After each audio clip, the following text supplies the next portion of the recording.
See,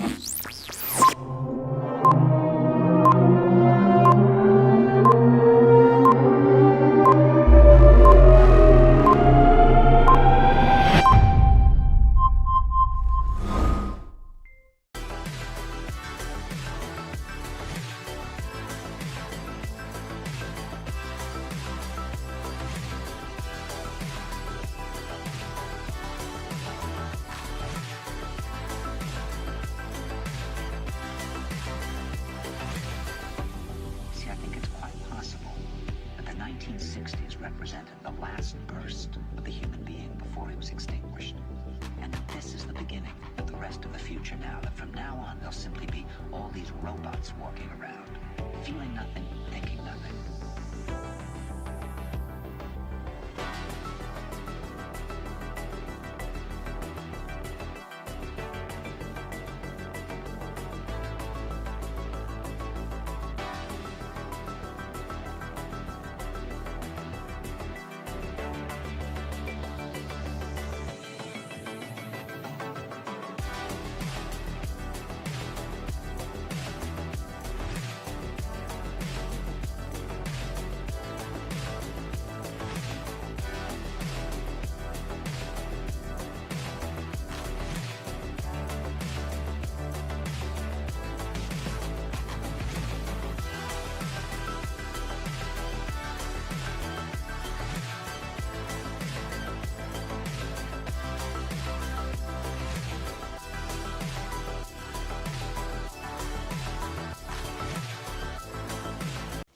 Hi and Assalamualaikum to all my friends and also Miss Najha.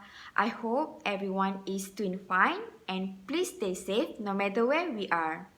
So today, our group will present on the topic entitled ICT and Education Issues. Let's get started. Okay, this is our team members which is Noh Farhani, Muhammad Hamzi and myself Siti Nasuha.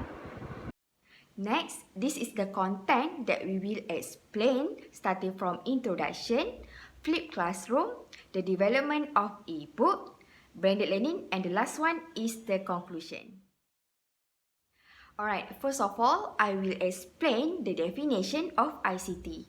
What is ICT? ICT is stand for Information and Communication Technologies, defined as a diverse set of technology tools to create, disseminate, store, and manage the information. For example, technology tools that we use nowadays such as laptops and handphone. Now, I will pass to Farhani to explain more about the scope of ICT in education. Thank you, Nasuha. My name is Noh Farhani binti Ahmad Damiati. So, I will proceed to the scope of ICT in education. The first one is a tool to innovate teaching learning practice via internet, such as digital content and multimedia. Second one is an expanding learning opportunity, which is e-learning and distance learning. And the last one is a facilitator of higher order thinking skills, such as learner-centered and directed learning. We go to the first content in ICT and education issues. Flipped classroom. There are 5 aspects that I will discuss more in this topic. So, what is a flipped classroom? It is a pedagogical approach in which direct instruction move from the group learning space to the individual learning space, and the resulting group space is transformed into a dynamic, interactive learning environment where the educator guides students as they apply concept. And the last one, engage creatively in the subject matter. Pioneered by Jonathan Bergman and Aaron Sams, a chemistry teacher at Woodland Park High in Colorado, flipped classroom invert traditional teaching methods by delivering lecture online as a homework and shifting engagement activities into the classroom. By making this flip, teacher is able to spend class time working directly with students to provide hands-on instruction and support. It becomes a strategic approach for educators to implement a technological-based learning environment. The concept is to have a balance between education and advanced technology. in line with the Malaysia Education Blueprint. More educational institutions adapt flipped learning into their establishment in a vision to achieve students' maximum potential. Online learning has been implemented in Malaysia, typically through the internet. The 7th shift in the Malaysia Education Blueprint 2013 is highlighting the importance of information and communication, ICT. So, you can see the picture, traditional versus flipped classroom. There are differences between traditional and flipped classroom based on the picture. In traditional classroom, the teacher stands between the students and the knowledge, while in the flipped classroom, students have direct access to the knowledge and the teacher serves as a coach or mentor. The flipped classroom is fitting with the revised Bloom taxonomy. Do you remember what is a Bloom's taxonomy? We know that Bloom taxonomy has 6 levels and it shapes like a pyramid. So the bottom was remembering level and the top was creating. But in the flip method, it was flipped like this. So where the bottom was creating and the top was remembering.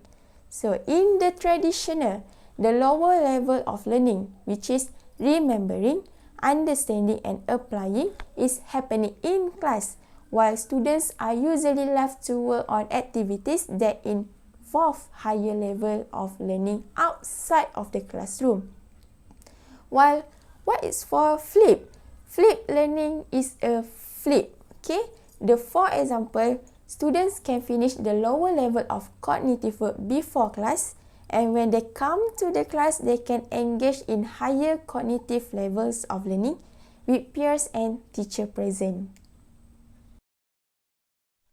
This slide is about the 4 pillars. F, L, I, P, flip. So, F is stand for flexible environment. It allows for a variety of learning modes, such as educators often physically rearrange their space to accommodate a lesson to support either group or independent study.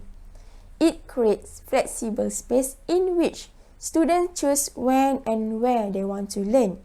And the last one is teachers who flip their class are flexible in their expectations of student timelines for learning and their assessment of student learning. L, learning culture. In the traditional centered model, a teacher is the primary source of information.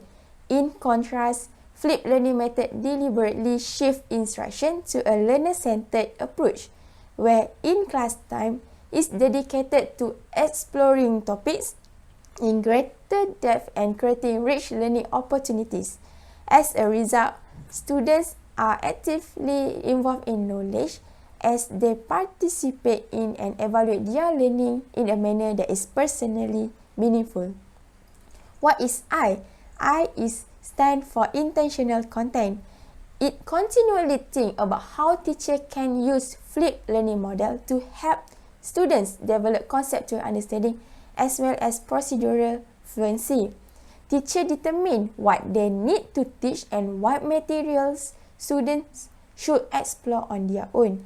Teacher use intentional content to maximize classroom time in order to adopt methods of student-centered. Active learning strategies depending on grade level and subject matter. The last one, P is stand for professional educator. The role of professional educator is more demanding in flipped classroom compared in a traditional classroom. During class time, teachers continually observe their students, providing them with feedback relevant in the moment and assessing their work. Reflective in their practice, connect with each other to improve their instruction, accept constructive criticism, and tolerate controlled chaos in their classroom. But how teacher wants to implement the flipped classroom? There are 6 techniques that teacher can follow. The first one is a plan, record, share, change, group, and regroup. We go to the plan. In a plan, teacher needs to figure out which lesson in particular you want to flip. Outline the key learning outcomes and a lesson plan. Secondly, record. Instead of teaching this lesson in a person, make a video or screencast works. Make sure it contains all the key elements in the classroom, and it should be necessary and appropriate, and it depends on the educational goal of a lesson. Thirdly is a share. Teacher sends the video to the student, make it engaging and clear, and explain that the video's content will be fully discussed in the class. Fourthly, change.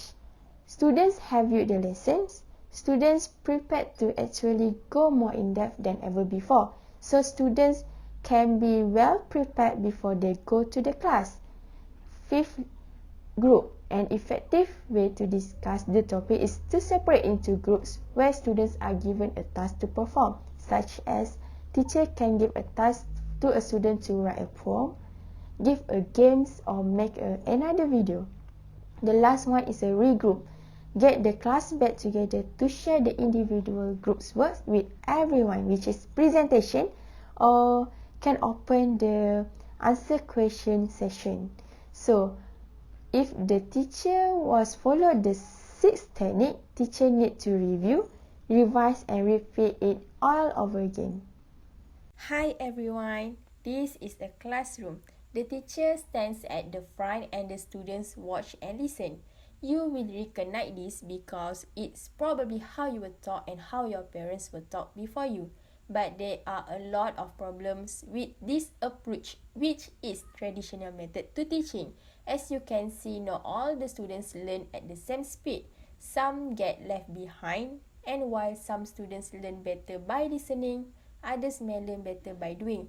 There are many types of students. This means that teachers cannot always do the best job they can. But there is another way. The flipped classroom addresses these problems and makes learning more personal. First, the teacher makes a video that delivers the content they usually teach in class. Then they share it online with students who can watch it before the next lesson. This leaves the teacher free to spend class time reading activities that help students apply the knowledge. Students can rewind and rewatch a video as many times as they like and come back to the class with questions to the teacher. So, keeping up with the class is no longer an issue. Students can access the video at any time using mobile device, giving them the ability to learn more independently. Instead of sitting and listening, students can spend class time applying knowledge in more practical ways. And teachers are free to spend their working with students and giving them individual support and attention. The flipped classroom model is already making a difference to students and teachers worldwide. There are advantages of flipped classroom. First of all, active learning opportunities. When the traditionally passive lecture component is taken out of the classroom has the potential to turn into a workshop that incorporates and focuses on active hands-on learning. This approach becomes a core component rather than a supplement to the lecture. Second, student accountability for learning. Students are charged with coming prepared to class, and as such, their own responsibility and accountability for their own learning is increased. This also allows the students to direct their own learning. Thirdly, the efficient use of a class time. Lecture content in the form of video of manageable length can be provided outside of the classroom. Shorter videos have the benefit of distilling a given topic, and topics can be broken up into subtopics. As this happens, traditional passive learning takes place outside of the classroom, and class time can be freed up to increase meaningful engagement with the students. Teachers have more time to interact with students, clarify learning points, and additional learning objectives can be incorporated, as can active learning. The last one is a multiple learning style. The flipped classroom supports diversity in student learning and allows students additional time and access for reviewing materials if necessary. In addition to the lecture, students may reflect on materials through questions and discussion, with the teachers who functions as a facilitator. They also learn by working with peers to solve problems and by demonstrating and agreeing their own solutions, class experimentation, and work. We discussed about the challenge of flipped classroom. I divided into two, teachers and students. First of all, we go to the teachers. Firstly, unfamiliar instructional technique. A few studies have found that teachers who were recently introduced to the flipped classroom did not understand the technique or the advantage of the approach. Secondly, overwhelming workload. Although there are plenty of instructional videos that are available online, such as in a YouTube, some teachers complain that they are not easy to find, that they do not perfectly match what they want their students to learn. Because of this, many teachers attempt to create their materials but requiring a substantial amount of time and effort. Thirdly, lack of teaching resource. Content is vital to create a successful flipped classroom. However, a new approach often requires a fresh resource. With spare time, the one thing few teachers have in access, the thought of designing and creating new content can be enough to turn even the most enthusiastic of teachers off. The last one is a lack of equipment. Video conferencing technologies, screencasting tools, and cloud-based platforms that let teachers create and deliver lessons all help to create the flipped classroom. However, with poor quality, faulty, and out-of-date ICT equipment, one of the main reasons of teachers not using technology in the classroom, this can be a barrier to success. This kind of challenge faced by the teachers is especially to a senior teachers or teacher who teach in the suburban school area. These are challenges faced by the students. So we go to the first challenge, unfamiliar instructional approach. Many students are unfamiliar with the flipped classroom instructional approach. They may not understand the rationale of the flipped classroom, and they may be unaccustomed to learning new material outside of the classroom. Consequently, students may find it too demanding to learn a new educational approach and understand the course material at the same time. Next, lack of out-of-class support. Some students complain that they are not able to ask questions during pre-class activities. Students are often expected to use their newly acquired knowledge in the next class period, and unanswered questions may lead to the misconceptions or knowledge gaps hindering the in-class activities. Third one is disengagement during pre-class activity.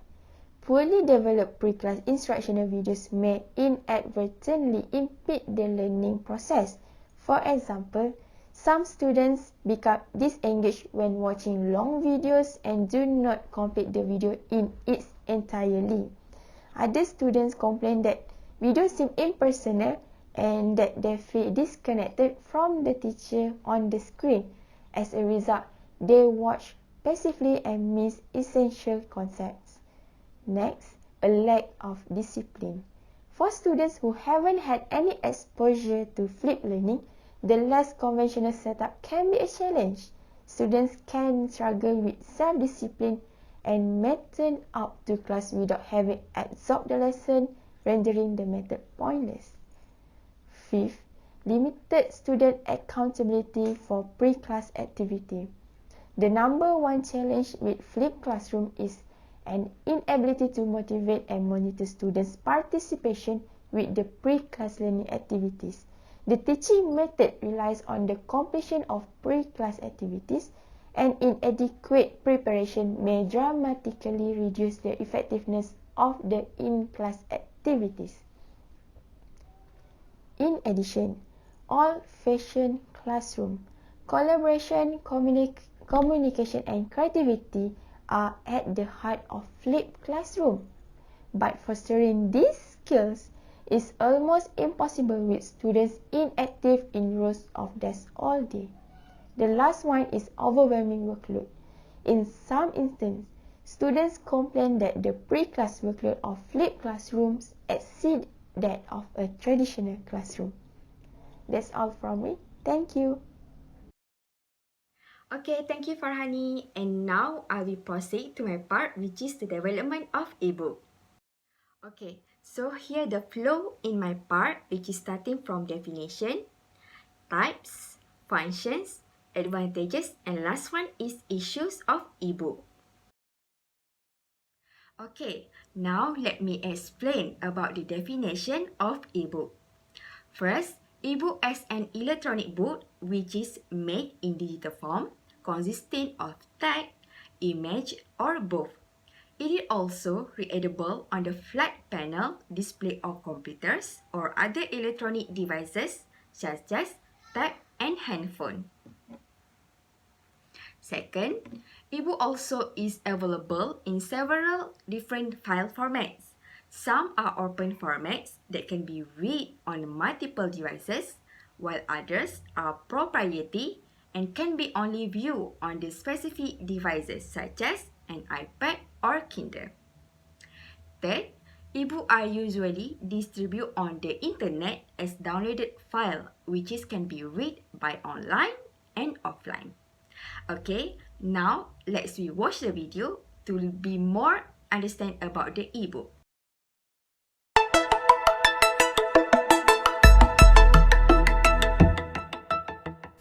One of the most important discussions since the appearance of the digital world is about the book.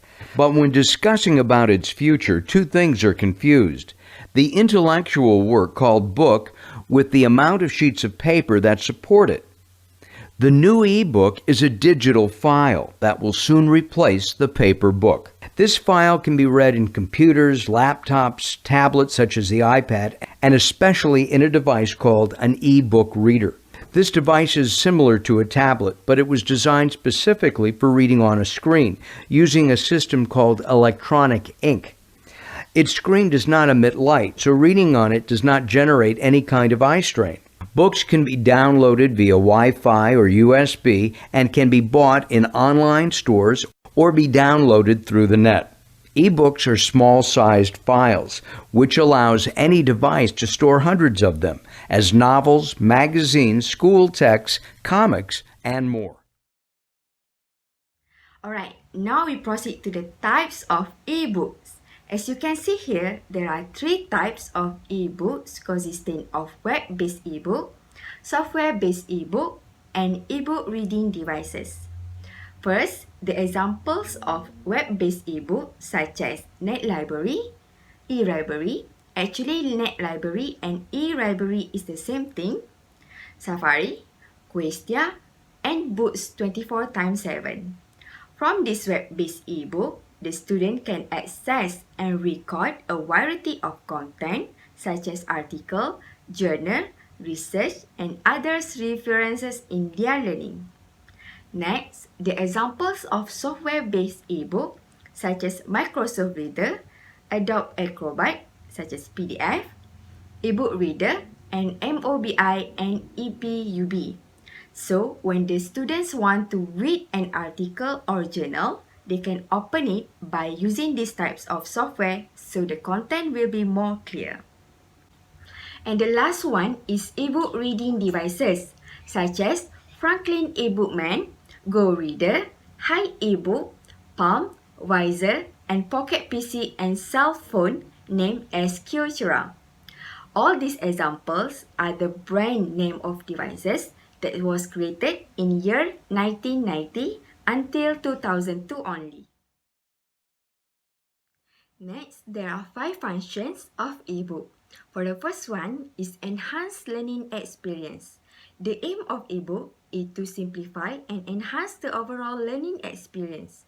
Digital book make the learning process more interactive and engaging. Second one is learn better and faster. An effective learning system must ensure that students are actively involved in the learning process. E-books have brought about an educational reform which helps students to learn better and faster. For the third one is the quality of education. Bringing technology into classroom has a positive impact on the quality of education delivered. Students and teachers 100% agree with the benefits of using e-book in education. 4. Students actively participate. Instead of listening to one continuously talking, students can now actively participate in the learning process. Integrating e-book into classroom makes learnings a fun and engaging experience. Gone are the days when students had to carry a bag that full of books every day to classroom and back home. And the last one is e-book include the entire year syllabus. With e-book entering the educational domain, one device is enough to include the entire year syllabus. And here, this is the advantages of e-book. First, students can study anywhere and anytime. Second, the e-books has multiple interactive features. Third, save printing costs so that we are not wasting our money anymore. 4. E-book also provide updated content to students. 5. It also can help the students to make an interactive assessment. Alright, the e-book also have many issues experienced by students in their learning. First is about pricing. Some publishers charge libraries up to 5 times more for an e-book than you would pay for the same e-book from a retailer. Second, one copy, one user. The most popular e-book are available on a one copy, one user model, and only one person at a time can be used each copy of a library e-book. Third, pay per use. With limited funds available for e-book, anything has to set limits on the number of pay per use e-book each customer can check out per month. 4. Non-ownerships. When anything does buy an e-book, this does not mean that we own the content. It's basically leased to the library under terms set by publisher. 5.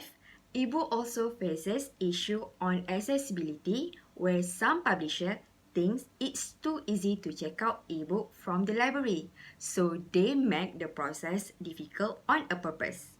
6. Require power. As we know, e-book require electricity to access, causing electricity bills to increase. 7. E-book also can be hacked because most of the programs and software in e-book do not have strict security features. 8. Can cause eye strain. This can be happen because our eyes are too focused on the screen of the gadget or device. So, this is all from me. I will pass to the next presenter, which is Hamzi. Assalamualaikum and hello to everyone. My name is Muhammad Hamzi Izzuddin. So today I would like to present about blended learning. I know every one of you actually already heard about blended learning before this, right? Okay, blended learning is a teaching method that combine between traditional teaching method where we face to face with the teacher or lecturer. It's combine this teaching method traditional with online learning, which is we use internet, we use like example Google Meet, video conference, Google Classroom and so on. Okay, next we will move to the types of blended learning. Okay, for today I will explain 4 different types of blended learning. Actually, there are many more types of blended learning, but this 4 type is more common in schools or university. Okay, for the first type, I will explain about station rotation blended learning. Okay, what is station rotation blended learning? Okay, for this type of blended learning, in a class, the teacher will divide the class into 3 stations. So in the class, there will be 3 stations. The first station is online learning station. The second station is teacher learning station. And the last station is student discussion station. Okay, for this type of blended learning, let's say in the class, the teacher have 30 students. Okay, so the teacher will divide the class into 3 groups. So each group we have 10 students. Okay, the first group will go to online learning. So on this station, the first station, online learning, the student will learn through computer, through laptop or tablet on their own. Okay, after they finish learning by using the internet, the online learning, they will move to the next station, and other group will move to the first station.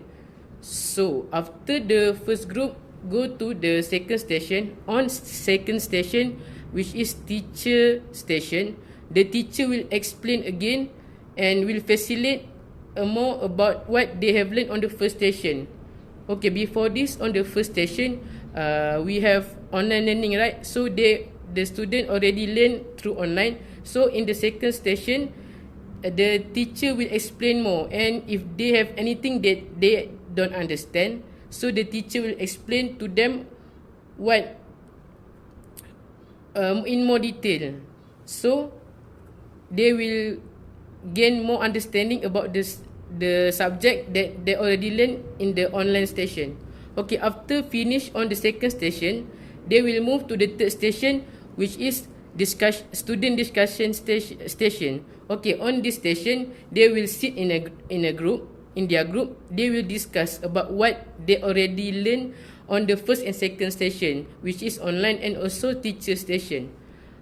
Okay, so after they will discuss, so if they have any problem or anything, they already solve on the first 2 station.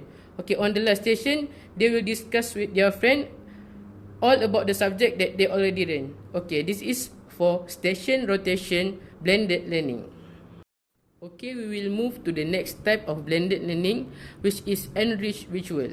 Okay, for enriched visual, the student will still come to the school normally, but their time of class is not frequently. Maybe like once a week or 2 or 3 times per month. Okay, for this type of blended learning, they will focus more their learning on home. Their assessment, they will do their assessment, their task at home. Like example, the student come to the class on Monday, on the first day of the week. So when they come to the class, the teacher will explain what they must do on their home, the task, the assessment that they will finish at home. So after finish the class on the first day, so the second day until the next time they will come to the class again, they will learn by themselves at home. But if they have any problem, they didn't understand about the subject, they still can contact the teacher through phone or email or WhatsApp and so on. So this is for enriched visual, where they focus more their learning online on their home. Okay, we move to the next type of blended learning. So the next type of blended learning is flex model blended learning. Okay, what is flex model blended learning? Okay, for flex model blended learning is a type of blended learning which is a subject of or a course which is fully online. So the student will learn the subject or course through the device like laptop or computer online on internet. So for this type of blended learning, they will learn by themselves, they do the assessment by themselves, but if they have any problem, they can go face to face with the lecturer or the teacher to ask help if they have anything that they don't understand. Okay, this is for flex model. Okay, for the last type of blended learning is flipped classroom. I know this type of blended learning, everyone already heard about it, right? So majority of us know about flipped classroom. Flipped classroom actually is a type of blended learning where the teacher or the instructor, the lecturer will give the content about the subject before the class.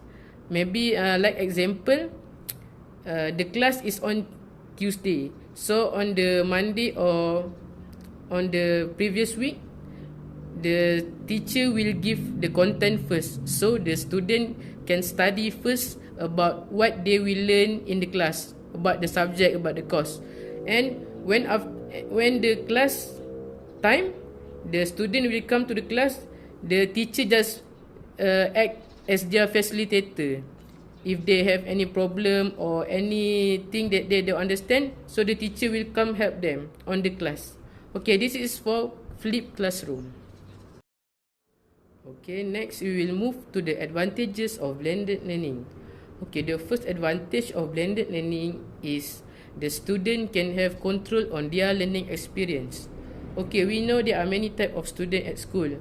We have low achiever student that have problem in understanding their subject, and also we have high achiever student that they easily understand about the subject, they understand well about the subject that they learn in the class, in the school. Okay, so these student, if they engage in blended learning, they will have control on their learning pace. Like example, for low achiever student, if they engage in blended learning, they can have more focus on the subject or the topic that they have problem to understand. They also don't have any problem to communicate with the teacher because they communicate online. So if they have problem like shy to talk to the teacher, or they have problem in communicating with the teacher in the class, so if they move to the blended learning, they use blended learning, they can have more time with the teacher personally, like use WhatsApp or call the teacher in order to increase their understanding about the topic. And whereby for the student that have high achiever that usually score in the class, on blended learning, they can have more advanced. They can learn the topic for the next class, for the next session first, because they already understand about the previous topic, right? So in online, they just access the content, everything on the internet, on the laptop, on their device. So this will help they more focus on the next subject, on the next topic. So this will give the student more understanding about the subject. They can perform more well if they use blended learning for their subject. Okay, for the next advantage, the student can easier to manage their homework if they engage in blended learning. Okay, if on traditional class, face-to-face class, the homework usually hard copy, right? The student will write on the book, on the exercise book. So this will take time. The class representative must collect the book, the exercise book first, and the teacher must give mark on every exercise book. So this will take more time. So if engage in blended learning, all in online, in computer, just need a few clicks from the student, so it can submit the homework to the teacher. The teacher also just use laptop and check everything, the progress of the student, the marks and everything, and the homework. And the teacher also can check whether the student submit the homework or not, the student do the homework or not, like that. Okay, this is for the second advantage, where the student and the teacher can easily manage the homework.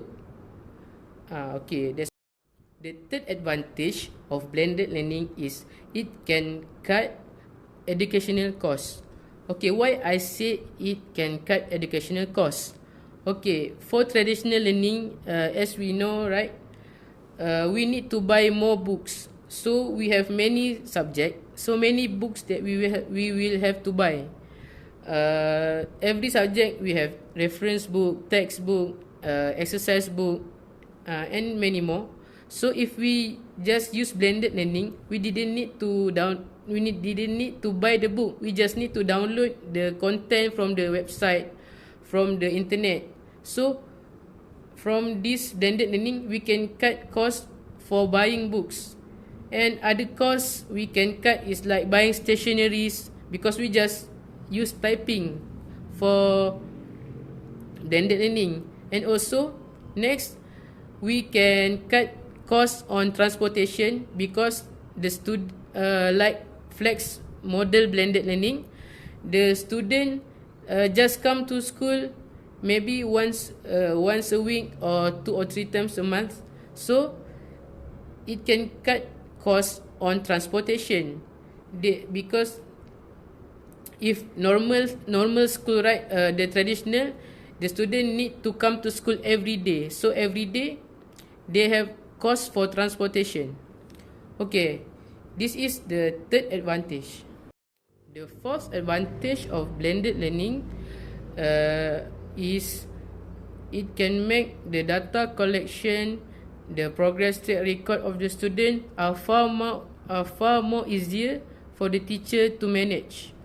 Okay, we know, right, for every examination, every test, if on traditional teaching, the teacher must record it on the record book, right? So if the teacher have many students, like 40 students, 50 students, so they will have 50 record book that the teacher must manage. So it will take time of the teacher if the teacher want to check about the student performance. But in blended learning, all the record of the student, it keeps in online. Like every university or school have their own server, so their server will keep the student record and anything about the performance of the student. So it will be easier for the teacher. If the teacher want to see the progress of the student, the teacher just open the website of the school and check the progress, the record of the student.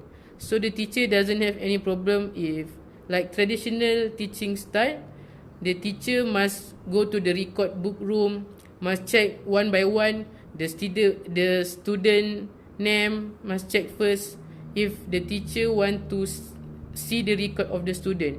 But if in blended learning, it is far more easier. Just need to open the laptop and the teacher can see all the record of the student, and it will be more easier the teacher to monitor the student progress. Okay, now moving on to the disadvantages of blended learning. As we already know, blended learning need internet connection, need computer or laptop to engage in blended learning. We know, right, not every school and universities have budget to provide complete facilities for blended learning.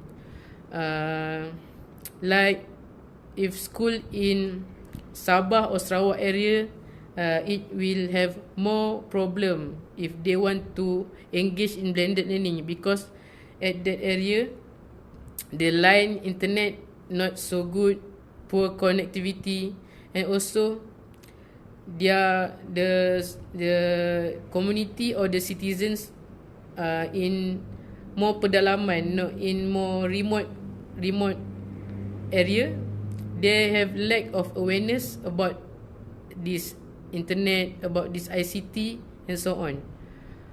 So maybe our government, our education ministry can improve this problem by providing more facilities for online learning, for internet and computer to overall schools in Malaysia. Okay, moving to the second disadvantages of blended learning. Okay, for the second disadvantages of blended learning, it will give the teacher more works. Okay, like example, if the teacher want to conduct station rotation blended learning, so before the start of the class, the teacher must first set up the class into 3 stations, like I said before. In the station rotation blended learning, we have online station, teacher station, and also student discussion station. So this will give the teacher more work because it will take more time to set up the class and so on.